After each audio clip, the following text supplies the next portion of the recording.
धन्ना, एक दलित का जीवन। विलेज के एक छोटे से झोपड़े में धन्ना रहता था। वो दलित था, इसलिए समाज उसे घटिया समझता था। बचपन से ही उसे गरीबी और बेरेस्पेक्टी का सामिंदा करना पड़ा। लोग उसे अछूत मानते थे, उसके साथ इंसान जैसा बर्ताव नहीं करते थे। धन्ना के मन में यह सवाल बार बार आता था कि आखिर उसकी क्या गलती है।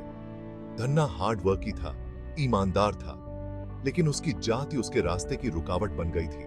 वो खेती करता, मजावाई करता, लेकिन उसे उसकी मेहनत का पूरा पैसा नहीं मिलता था। ऊंची जाति के लोग उसका फायदा उठाते थे, उसका हक क्यों मारते थे। धन्ना साइलेंटली सब कुछ सहता रहा, क्योंकि उसके पास और कोई रास्ता नहीं था। धन्ना के मन में अक्सर यह सवाल आता था कि क्या वो कभी इस जाति व्यवस्था से आजाद हो पाएगा? क्या वो कभी इज्जत से जी पाएगा?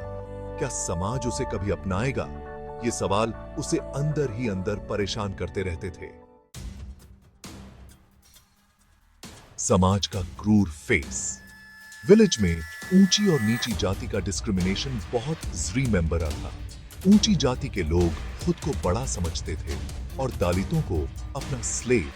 वो दलितों पर अत्याचार करते थे, उन्हें नीचा दिखाते थे और उनका फायदा उठाते थे। धन्ना भी इस क्रूर व्यवस्था का शिकार था। एक दिन धन्ना विलेज के कुएं से पानी भर रहा था, तभी वहां ठाकुर साहब का बेटा आ गया। उसने धन्ना को कुएं से पानी भरते देख गुस्से से कहा,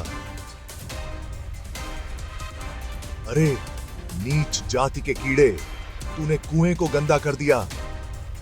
ये कहकर उसने धन्ना के हाथ से मटका छीन लिया और उसे जमीन पर पटक दिया। मटका टूट गया और पानी बह गया। धन्ना बहुत शर्मिंदा महसूस कर रहा था। उसकी आंखों में आंसू आ गए। उसने ठाकुर के बेटे से कहा, मैं तो प्यासा था, इसलिए पानी पीने आया था। लेकिन ठाकुर के बेटे ने उसकी एक न सुनी। उसने धन्ना को धक्का देकर गिरा दिया और वहां से चला गया।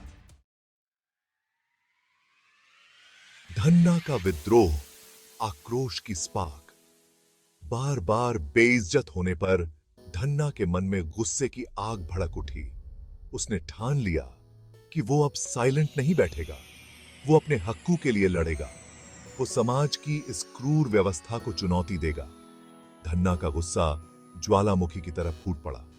धन्ना ने विलेज के दूसरे दलितों को इकट्ठा किया और उन्हें अपने साथ आने के लिए कहा। उसने कहा, हमें कब तक अपमानित होते रहना है? कब तक साइलेंटली अत्याचार सहते रहना है? अब समय आ गया है जब हमें अपने एचक्यू के लिए लड़ना होगा। धन्ना की बातों ने दलितों में जोश भर दिया। धन्ना ने दलितों को एकजुट किया और उन्हें अन्याय के खिलाफ आवाज उठाने के लिए प्रेरित किया। उसने उन्हें बताया कि वो भी इंसान हैं और उन्हें भी इज्जत से जीने का हक है। धन्ना का विद्रोह समाज के लिए एक चुनौती थी, एक नई शुरुआत थी। पंडित जी का ज्ञान, एक नया पर्सपेक्टिव। धन्ना के विद्रोह की खबर विलेज के पंडित जी तक पहुंची। पंडित जी ने धन्ना को समझाने की कोशिश की। उन्होंने कहा, तुम ये सब बेकार कर रहे हो।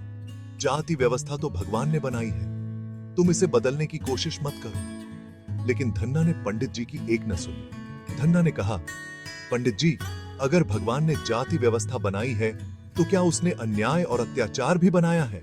क्या उसने हमें बेइज्जत होने के लिए पैदा किया है? धन्ना की बातों ने पंडित जी को थिंकिंग ने पर मजबूर कर दिया।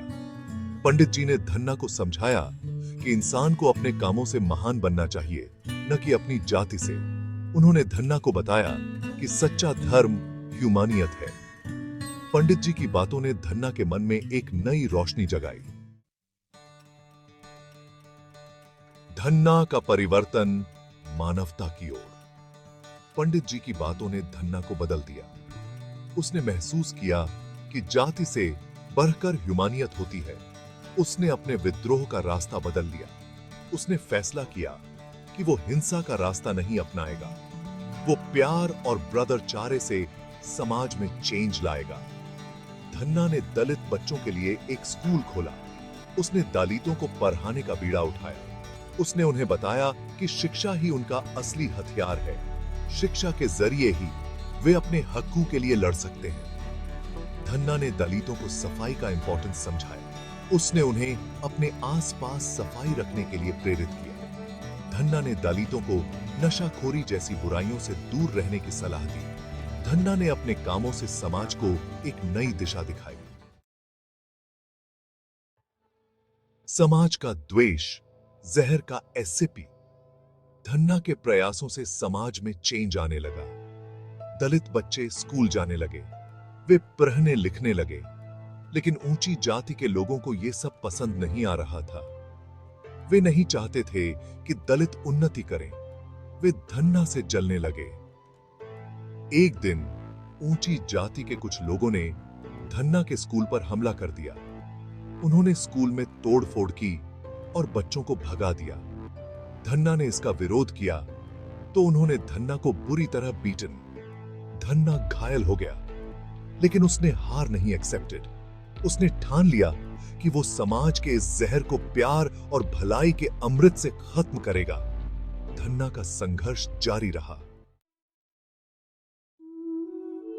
धन्ना का संघर्ष अंधेरे में एक रे। धन्ना का संघर्ष आसान नहीं था। उसे हर कदम पर विरोध का सामिंदा करना पड़ा, लेकिन धन्ना ने कभी हार नहीं एक्सेप्टेड। उसने अपने लक्ष्य को कभी नहीं छोड़ा। वो जानता था कि उसे समाज की इस सोच को बदलने के लिए बहुत कुछ करना होगा। धीरे धीरे धन्ना के प्रयास रंग लाने लगे। कुछ लोग उसके कामों से प्रभावित हुए। वे धन्ना का साथ देने लगे। धन्ना ने उन्हें समझाया कि जाति एक भ्रम है। इंसान को इंसान से प्यार करना चाहिए, न कि उसकी जाति से हेट। धन्ना ने लोगों को बताया कि समाज का हर व्यक्ति एक दूसरे पर निर्भर है।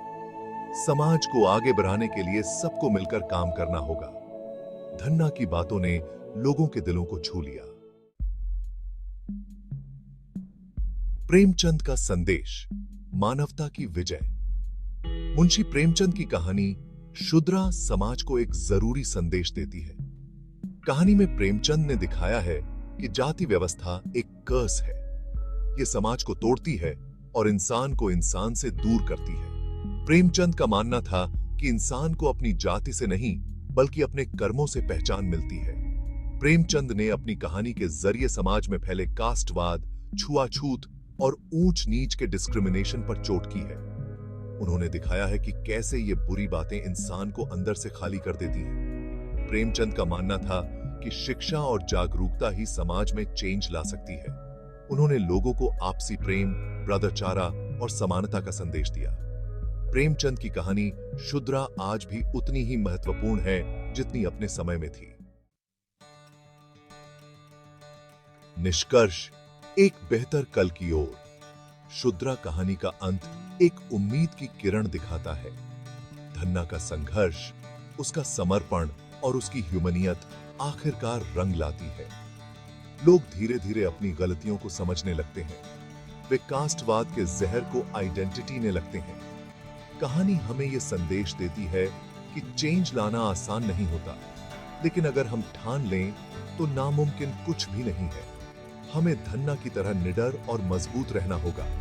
हमें अन्याय के खिलाफ आवाज डिटरमाइंड होगी।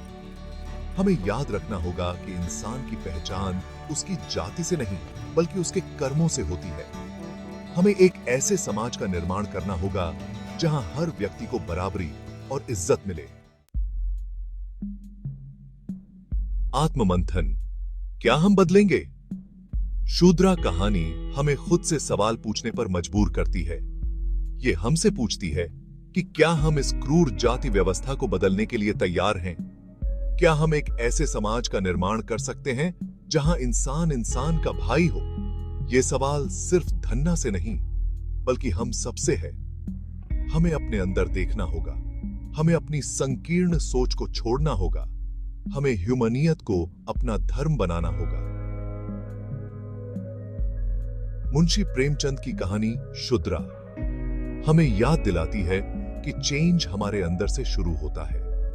अगर हम खुद को बदल लें तो समाज अपने आप बदल जाएगा। आइए हम सब मिलकर एक ऐसे समाज का निर्माण करें जहां जाति का कोई डिस्क्रिमिनेशन न हो, जहां हर व्यक्ति को सम्मान से जीने का अधिकार हो।